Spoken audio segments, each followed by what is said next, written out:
Hello, good morning, शुभ सकाळ, श्री स्वामी समर्थ. तर मग आत्ता गुरुपौर्णिमा येत आहे. तर गुरुपौर्णिमा 2026 निमित्त श्री स्वामी समर्थ सार वाचन कसे करावे, किती दिवसाचे पारायण करावे आणि या पारायणामध्ये कुठले नियम पाळायला पाहिजे, तर हा छोटासा व्हिडिओ मी तुमच्यासोबत घेऊन आली आहे.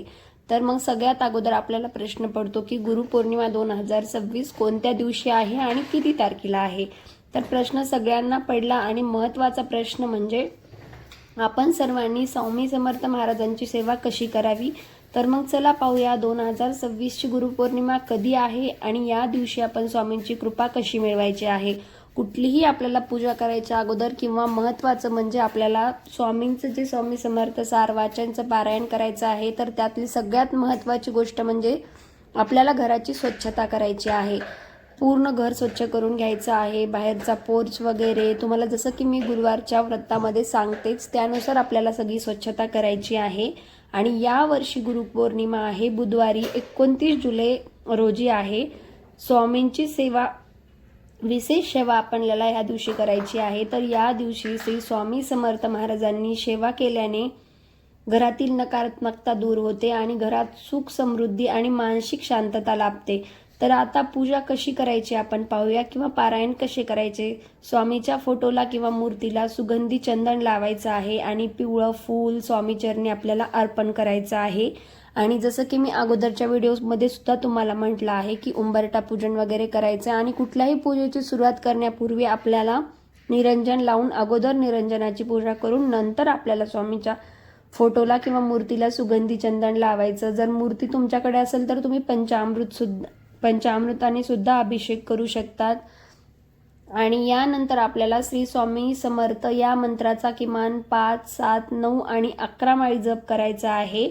तुम्हाला जेवढं शक्य असेल तेवढ्या आपल्याला माळीचं जप करायचं आहे. कारण बऱ्याच जणांना बाहेर जॉब केल्यामुळे किंवा घरातील बायकांना मुलं वगैरे छोटे असल्यामुळे ते करणे शक्य नसतं. त्यामुळे तुम्हाला जेवढं जमेल तेवढं केलेलं कधीही चांगलं. आणि त्यानंतर महत्त्वाचं म्हणजे आपल्याला या दिवशी स्वामींना अत्यंत प्रिय असलेला पुरणपोळीचा, बेसन लाडूचा किंवा पिठलं भाकर असा नैवेद्य बनवायचा आहे. आणि आता महत्त्वाचं म्हणजे गुरुपौर्णिमेपर्यंत गुरुचरित्र पारायण कसं करायचं.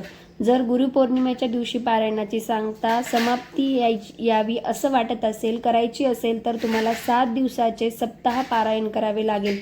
तर 7 दिवसाचे सप्ताह पारायण करण्यासाठी तुम्हाला किती तारखेपासून करावे लागेल तर हे आपण पाहूया. तर यासाठी 23 जुलै 2026 गुरुवार रोजी तुम्हाला पारायणाचा संकल्प करून सुरुवात करायची आहे, जेणेकरून 29 जुलैला त्यांची सांगता येईल.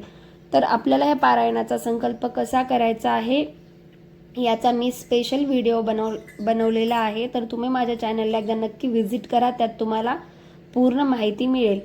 तर पारायणाचे कडक नियम कसे आहेत तर ते सुद्धा पहा. आपल्याला पूर्ण शाकाहारी जेवण करायचं आहे. पारायणाच्या 7 दिवसामध्ये घरात पूर्ण शाकाहार पाळायचा आहे. या काळामध्ये कोणाविषयी आपल्याला वाईट बोलायचं नाहीये, कोणाशी भांडण करायचं नाही आणि शक्य असेल तर कांदा लसूण वर्ज्य करा. जेवढा आपल्याच्याने होईल तेवढं केलेलं चांगलं. कुठल्या आसनावर बसावे आणि दिशा कोणती असावी हे पाहूया आपण. पूर्व किंवा उत्तर दिशेला तोंड करून आपल्याला बसायचं आहे. आसन किंवा चटईवर आपल्याला बसायचं आहे.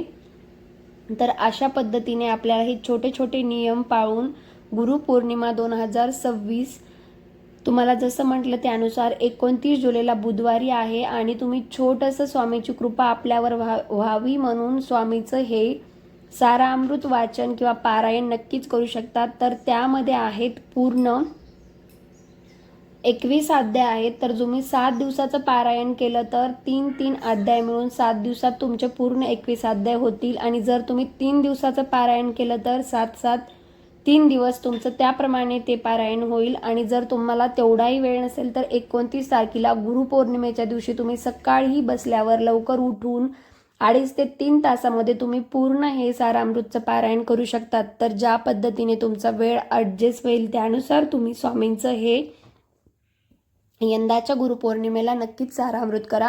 तुमच्या जीवनातील काही अडथळे, काही नकारात्मक गोष्टी असतील तर त्या नक्कीच मार्गी लागतील आणि तुमच्या जीवनात खूप जास्त सकारात्मकता येईल. तुमच्या जीवनातील अडथळे दूर होतील.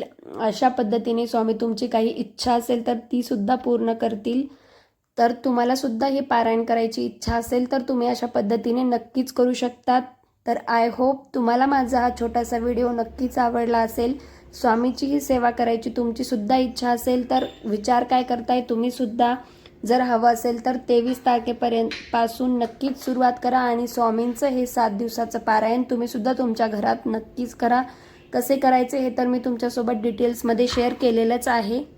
तर आय होप तुम्हाला माझा हा व्हिडिओ नक्कीच आवडला असेल. तर व्हिडिओ आवडला असेल तर लाईक, कमेंट आणि माझ्या चॅनलला सबस्क्राईब करायला अजिबात विसरू नका. आणखी भेटूयात नवीन व्हिडिओसोबत.